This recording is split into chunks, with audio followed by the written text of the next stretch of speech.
ഇന്ന് ഞാൻ United Arab എമിറേറ്റ്സിൻ്റെ ക്യാപിറ്റലായ അബുദാബിയിലാണ്.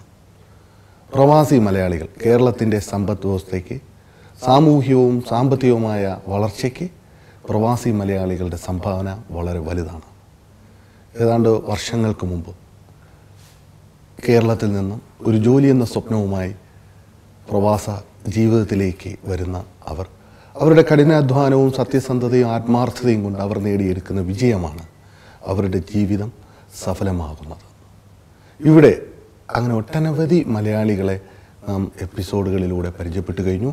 ഇവിടെ ഞാൻ നിങ്ങളുടെ മുമ്പിൽ അഭിമാനപൂർവ്വം പരിചയപ്പെടുത്തുവാൻ പോകുന്ന ഏതാണ്ട് 41 വർഷക്കാലമായി കേരളത്തിൻ്റെ തൃശ്ശൂർ ജില്ലയിലെ കൊടുങ്ങല്ലൂരിൽ നിന്ന് ഒരു ജോലി എന്ന സ്വപ്നവുമായി പ്രവാസ ജീവിതത്തിലേക്ക് എത്തിയ ജനാബ് കെ അഷ്റഫ്.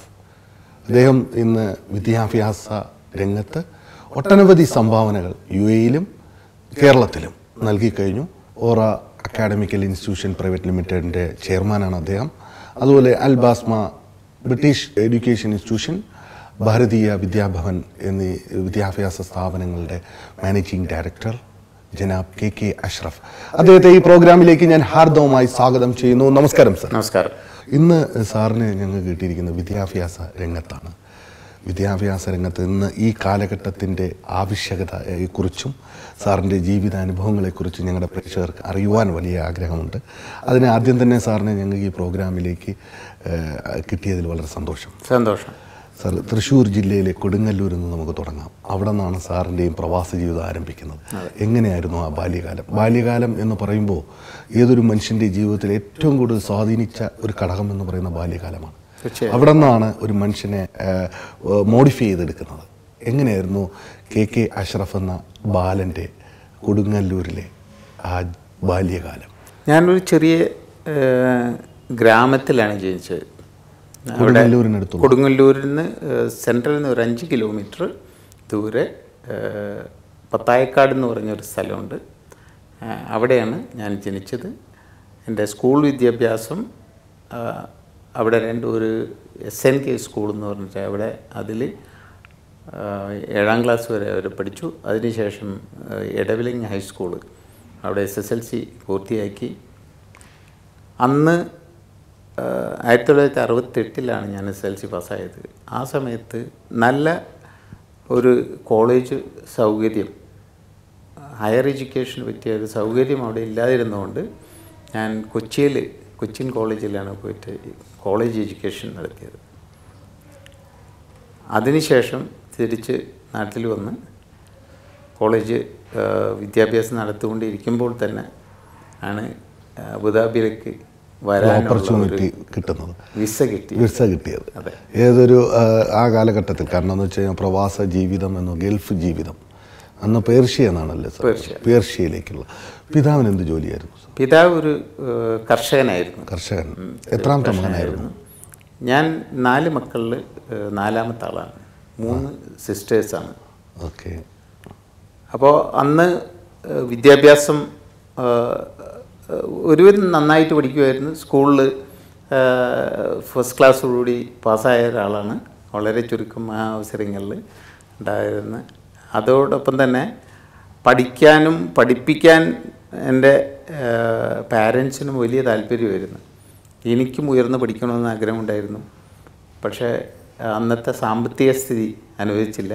ഒരു ഇടത്തരം സാമ്പത്തിക കുടുംബം, ഒരു കർഷകന്റെ മകനായിട്ട് തന്നെയാണ്. അപ്പോൾ ശരിക്കും അന്നത്തെ കാലഘട്ടത്തിൽ അതൊരു ഉന്നത വിദ്യാഭ്യാസത്തിന് താല്പര്യം ഉണ്ടായിരുന്നെങ്കിൽ തന്നെ അത് നടന്നില്ല. ഞാൻ ശരിക്ക് മെഡിസിന് പോകണമെന്നുള്ളതാണ്. പ്രീ-ഡിഗ്രി 2nd ഗ്രൂപ്പ് എടുത്ത് പഠിച്ചതിന് ആവശ്യം അതായിരുന്നു. പക്ഷെ അന്ന് പാസ്സായി കഴിഞ്ഞപ്പോൾ ഒരു MBBS സീറ്റിന് വേണ്ടിയിട്ട് അന്വേഷിച്ചപ്പോൾ എനിക്ക് എൻ്റെ ഓർമ്മ ശരിയാണെങ്കിൽ ഒരു 15,000 രൂപ ആണ് അന്ന് ക്യാപിറ്റേഷൻ വേണമെന്ന് പറഞ്ഞ്. അത് പോലും കൊടുക്കാൻ എൻ്റെ പാരൻസിന് അന്ന് കഴിഞ്ഞിരുന്നില്ല. അത്രത്തോളം അന്നതൊരു 15,000 രൂപ എന്ന് പറഞ്ഞൊരു വലിയ സംഖ്യയാണ്. എന്തുകൊണ്ടോ അത് ഒരുപക്ഷെ എൻ്റെ ഡെസ്റ്റിനി അങ്ങനെയായിരുന്നു. അത് വേറെ വിധത്തില്ല. എന്ന് ഡോക്ടറായിരുന്നെങ്കിൽ ഏതെങ്കിലും ഒരു ഡോക്ടർ എന്നുള്ള നിലയ്ക്ക് വന്നാണ്. പക്ഷെ അതിനുശേഷം ഇങ്ങനെ ഗൾഫിലേക്ക് വരാനുള്ള ഒരു അവസരം കിട്ടി. ആ ഗൾഫിലേക്ക് വിസ കാത്തിരിക്കുന്ന അവസരത്തിൽ PSCയിലും റെയിൽവേസിലും ഞാൻ ജോലിക്ക് വേണ്ടിയിട്ട് അപേക്ഷിച്ചിരുന്നു. ടെസ്റ്റൊക്കെ എഴുതി. റെയിൽവേയിൽ നിന്ന് ഒരു കോള് വന്നിരുന്നു. അപ്പോൾ അന്നൊക്കെ മനസ്സിൽ ഒരു വലിയ സ്വപ്നം, ഒരു ആഗ്രഹം എന്ന് പറഞ്ഞാൽ ഗവൺമെൻറ് സർവീസിൽ എന്തെങ്കിലും ഒരു ക്ലാർക്ക്, LD ക്ലാർക്കായിട്ട് പോലെങ്കിലും കിട്ടിയാൽ മതി, അങ്ങനെ ഒരു ജോലി കിട്ടിയാൽ മതി. അത് തന്നെ ഒരു വലിയ ആഗ്രഹമായിരുന്നു. ടൈപ്പ് റൈറ്റിംഗ് ഹയർ പാസ്സായിരുന്നു ആ സമയത്ത്. ഒരു ടൈപ്പിസ്റ്റോ അല്ലെങ്കിൽ ഒരു ക്ലാർക്കായിട്ടോ ഒക്കെ വന്നാൽ മതിയായിരുന്നുള്ള അത്ര തന്നെ കൊച്ചു ആഗ്രഹങ്ങൾ ഉണ്ടായിരുന്നുള്ളൂ. ഒരു പ്രാഥമിക വിദ്യാഭ്യാസം കഴിഞ്ഞിട്ട് കുടുംബത്തെ ഉപ്പാനെ സഹായിക്കുന്ന കാര്യം ഒരു ജോലി കിട്ടണം. കാരണം കുടുംബത്തിലെ ഏക ആൺതരിയാണ്. അപ്പോൾ 3 പെങ്ങന്മാർ മേലിൽ അവരുടെ റെസ്പോൺസിബിലിറ്റി കയ്യിലാണ്. അപ്പോൾ എന്തായാലും ഒരു ജീവിതം, അതായത് ജീവിതം എന്ന ഒരു ലക്ഷ്യത്തിലേക്ക് തന്നെയായിരുന്നു അന്ന്. അത് അത്ര ചെറുപ്പകാലത്തിൽ തന്നെ നോക്കിയിരുന്നത്. ഒരു വലിയ ബാധ്യതയുണ്ടായിരുന്നു. അങ്ങനെയാണ് വിസ കിട്ടി ഇവിടെ വന്നു. ദൈവാനുഗ്രഹം എന്ന് തന്നെ പറയാം. അധികം കാത്തു നിൽക്കാതെ തന്നെ എനിക്ക് അന്നത്തെ British bank of the middle east എന്നാണ് ഇന്നത്തെ HSBC അറിയപ്പെട്ടിരുന്നത്. അവിടെ അന്ന് ജോലി കിട്ടി. അതിനു മുമ്പ് എങ്ങനെയായിരുന്നു? കാരണം ഒരു യാത്ര, പ്രവാസ ജീവിതത്തിലേക്കുള്ള യാത്ര വളരെ അന്നൊക്കെ വളരെ മിക്കവാറും ആൾക്കാർ കപ്പലിനൊക്കെയാണ് വന്നിരുന്നത്. അന്ന് ഞാൻ ബോംബെയിൽ വന്ന്, ബോംബെയിൽ നിന്ന് കുവൈത്ത് എയർവേസിന് ദുബായിൽ വന്ന്, ദുബായിൽ നിന്ന് ആണ് ഇങ്ങോട്ട് റോഡ് മാർഗം അബുദാബി. അന്ന് 1973 ദുബായിൽ നിന്ന് അബുദാബിയിലേക്ക് വേണമെങ്കിൽ ഒരു ചെക്ക് പോസ്റ്റ് ഉണ്ടായിരുന്നു. ഇന്നത്തെ പോലെ ഫ്രീ ആയിട്ട് വരാൻ പറ്റില്ല. പാസ്പോർട്ടും മറ്റേ കാര്യങ്ങളൊക്കെ ചെയ്തിട്ട് ആ ചെക്ക് പോസ്റ്റിൽ വന്ന് അന്വേഷിച്ചതിന് ശേഷമാണ് വന്നിരുന്നത്. ഇവിടെ അന്ന് എലൈറ്റ് സ്റ്റോഴ്സ് എന്ന് പറഞ്ഞിട്ട് ഉണ്ടായിരുന്നു, ഒരു ബിസിനസ് ഉണ്ടായിരുന്നു. അവരാണ് എനിക്ക് വിസ തന്നത്. എന്നോട് ചെറിയ റിലേഷൻസ് ഉള്ളവരാണ്. അവർ വിസ തന്ന് അവരുടെ കൂടെയാണ് ഇവിടെ വന്ന് കഴിഞ്ഞിട്ട് കുറച്ചു കാലം അവരുടെ കൂടെ തന്നെ താമസിച്ചിരുന്നതും.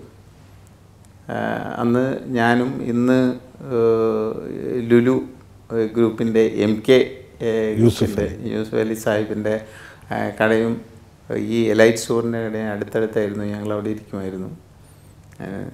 ഈ ഒരു ഇൻസിഡൻ്റായിട്ട് പറയട്ടെ, ഞാൻ വന്നിരുന്ന ഇതേ സമയത്ത് 1973 തന്നെയാണെന്ന് തോന്നുന്നു. മിസ്റ്റർ യൂസുഫ് അലിയും ഡോക്ടർ ഷെട്ടി, അങ്ങനെ പ്രധാനപ്പെട്ട ചില ആളുകളൊക്കെ വന്ന് അവർ ബിസിനസ്സിൽ പോയി. ഞാൻ ബാങ്കിങ്ങിൽ പോയി. പക്ഷേ എനിക്കതിൽ ബാങ്കിങ്ങിൽ പോയി അവർ വലിയൊരു ബിസിനസ്സുകാരായി.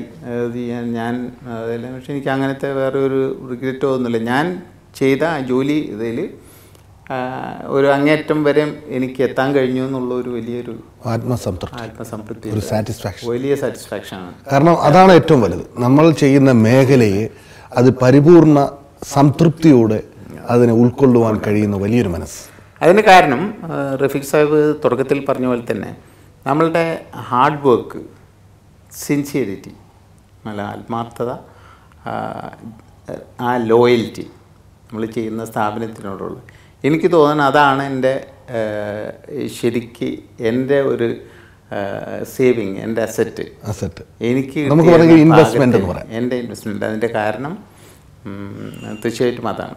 അല്ലാതെ ഞാൻ അത്ര വലിയൊരു വിദ്യാഭ്യാസം എനിക്ക് ചെയ്യാൻ പറ്റിയില്ല.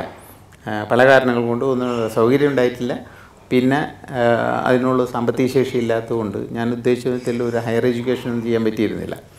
എൻ്റെ ഗ്രാജുവേഷൻ കംപ്ലീറ്റ് ചെയ്യുന്നതിന് മുമ്പാണ് ഞാൻ ഇവിടെ വന്നത്. എന്നിട്ട് ഞാൻ ബാങ്കിലെ ഒരു ക്ലർക്കായിട്ട് ജോയിൻ ചെയ്ത് കഴിഞ്ഞിട്ട് ഇപ്പോൾ കഴിഞ്ഞ വർഷം ഞാൻ ബാങ്കിൽ നിന്ന് റിസൈൻ ചെയ്തു. ഞാൻ HSBC ബാങ്കിൻ്റെ പ്രൈവറ്റ് ബാങ്കിങ് ഡിവിഷൻ്റെ ഡയറക്ടറായിരുന്നു.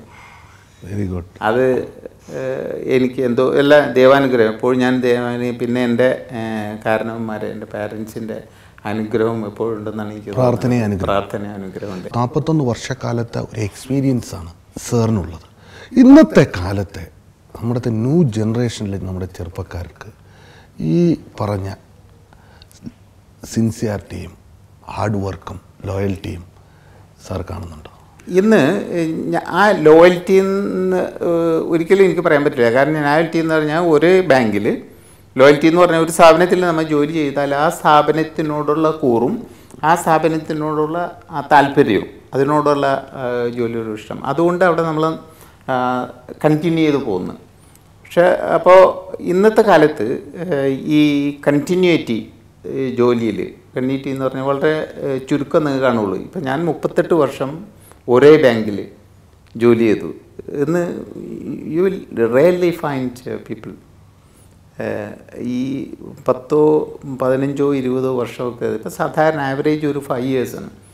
ജസ്റ്റ് ഒരു ഉദാഹരണം പറഞ്ഞാൽ എൻ്റെ മൂത്ത മകനുണ്ട്, അവൻ എൻജിനീയറാണ്. അവനിപ്പോൾ ജോലി ചെയ്യാൻ തുടങ്ങിയിട്ടൊരു 8 വർഷം അവൻ്റെ ആയിട്ടുണ്ട്. എനിക്ക് തോന്നുന്നത് 3ാമത്തെ 4ാമത്തെ ജോലിയാണ് അവൻ്റെ. കാരണം ഇന്നത്തെ കാലം അങ്ങനെയാണ്.